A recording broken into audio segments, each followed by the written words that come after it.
sëñ Mbaye Ndiaye ñu ngi lay nuyu bu baax di la ziar di am mbégte bu baax a baax bi nga xamante ne daaw tase woon nañ fi ci bërëb bu sell bi dëkk bu sell bi ren ñi ñu tasewaat fii nga xamante mooy Ndiassane ñu bëggoon rek nga wax ñu ci li nga xamante ne mooy guddi alayhi salaatu wasalaam. Gammu Ndiassane ñëw na ngeen ko waajal ku fa dem yow texe nga suufam ja sell na.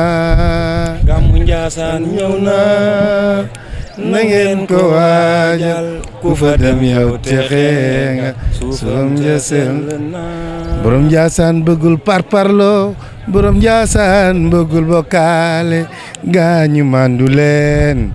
loolu yàlla la. Gammu Ndiassane ñëw na ndeysaan na ngeen ko waajal walaay walaay ku fa dem yow texe nga suufam sa sell na. yow mi di dem Gammu Ndiassane xamal la fa yóbbu soo demee na nga jaamu yàlla maam Cheikh bu teral la. Gammu Ndiassane ñëw na ndeysaan na ngeen ko waajal waaw ku fa dem yow texe nga suufam sa sell na. sama cofeel ci borom Ndiassane bur yàlla la koy seedeel maam Cheikh boo ma puus may dem di dem. maaleykum salaam soxna si ñu ngi lay nuyu di la siyaar gannaaw bu nu sante yàlla julli ci rasulillahi sallallahu alayhi wa sallam sant sunuy waajur sant nag xalifa bu tedd bi di Cheikh al Bekkaay ñu ñaan yàlla yàggal ko fi lool ñëw na nag ci bésu rasulillahi seen maam ndax ku xam Ndiassane xam na ñoom kii jur mooy ngénte donc nag looloo waral nag gàmmuwaat bi ñoom ñi xam ne ñooy mbokk rasulillahi ñoom ñooy ngénte tey waaye tey foo dem nag ñëpp a ngi koy màggal bismillah. ñu bëggoon ñi nga wax ñu daaw tase woon nañ fi ren ñu tase fi gannaaw bi nga xamante ne sa diggante ak Mouhamed Kabir Sène. waaw daaw dajewaat war ñu fi ren aussi nii ñu mbëkkante woon daaw noonu la ñu mbëkkantewaat tey mu nekk loo xam ne lu baatin la parce que man demandé wu ma leen que yéen it demandé wu dañoo daje fii lépp baatin la. Kabir Sène nag ci télévision moom moo ma jëkk dalal émission tant yi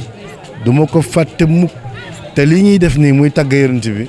moo nu ko gën a man fuuf boo demee ci way soose yi lépp la man lépp macha allah muy sunu soppe di sunu xarit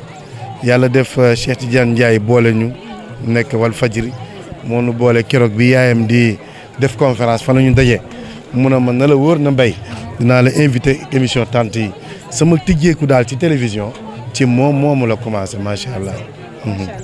waaw tey lan ngeen ñu indi loo xamante ne ci guddi alayhi salaatu wasalaam bi nga am mbégte bu baax a baax gannaaw bu ñu jullee ci yonent bi sallallahu alayhi wasallam fekkee waat ko ren bi. waaw ren li ñu àndi gis nga sànq bi ma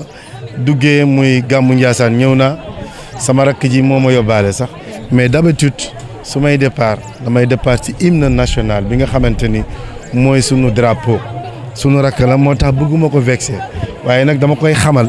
pour en cas ëllëg su ibbeeku rek muy baatu laa ilaha illallah moom la ñu Cheikh Sidy Lamine bu jox parce que moo jëkk moo mujj